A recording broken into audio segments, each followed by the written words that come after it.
यो कालिन्चोक भगवतीको मन्दिर। कालिन्चोक भगवतीको मन्दिरबाट यहाँ दायाँ साइडबाट घुम्दैछु, भिडियो खिच्दै घुमिरहेको छु यसरी। अब हामीले यहाँ करिब पश्चिमतर्फ पनि हामी हिमाल देखिरहेका छौँ।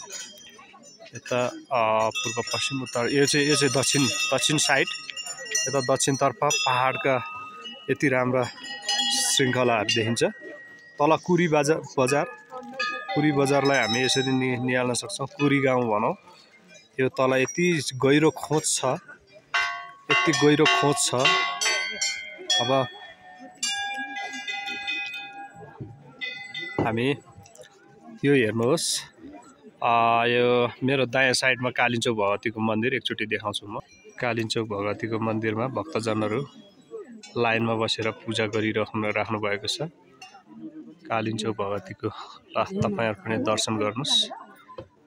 कालिन्चोक भगवती मन्दिर।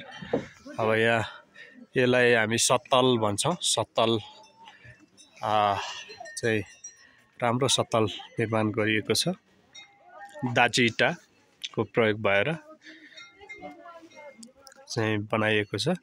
अब पश्चिम र उत्तर, विशेष गरी पश्चिम र उत्तरमा चाहिँ हामीले हिमाल देख्न पाउँछौँ। यति राम्रो छ। यो यहाँबाट चाहिँ प्रवेश गर्दै भक्तजनहरू पश्चिम। अब हेर्नलाई बिस्तारै हिमाल। अब गौरीशङ्कर हिमाल देख्छौँ हामी। गौरीशङ्कर हिमाल यति नजिकबाट निहाल्न पाउँछौँ। यति नजिकबाट आजको वेदर यति राम्रो भयो। यो गौरीशङ्कर हिमालको श्रृङ्खला। ल गौरीशङ्कर हिमाल यसरी देखिन्छ। अब अझै म तपाईलाई पूर्वतर्फ लगेर जाँदैछु। यताबाट कालिन्चोक भगवतीको मन्दिर यस्तो देखिन्छ।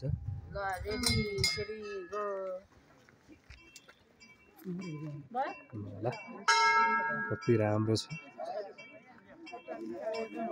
एकचोटि कालिन्चोक अवश्य आउनु होला र यहाँको रमाइलो, यहाँको मजा लिनु होला। कालिन्चोक भगवतीको दर्शन गर्नु होला। एकचोटि पुग्नै पर्ने भूस्वर्ग हो कालिन्चोक भगवतीको मन्दिर। यहाँबाट यति राम्रो हिमालय रेन्जको चाहिँ अवलोकन गर्न सकिन्छ। र तल दक्षिणमा चुरे महाभारत श्रृङ्खला निहाल्न पाउँछौँ। परदेखिको सैलुङ हो। सैलुङलाई हामी यहीँबाट निहाल्न सक्छौँ। अर्को यता चेरदुङ पिके, सोलुखुम्बुको पिके, चेरदुङ लगायतका ठाउँहरू यहाँबाट हामी निहाल्न सक्छौँ। दक्षिणतर्फ, उत्तर र पश्चिमतर्फ धेरै जसो हिमाल, उत्तरतर्फ हिमाल देख्न पाउँछौँ भने दक्षिणतर्फ चाहिँ हिमालय पहाडका श्रृङ्खलाहरू यसरी हेर्न पाउँछौँ।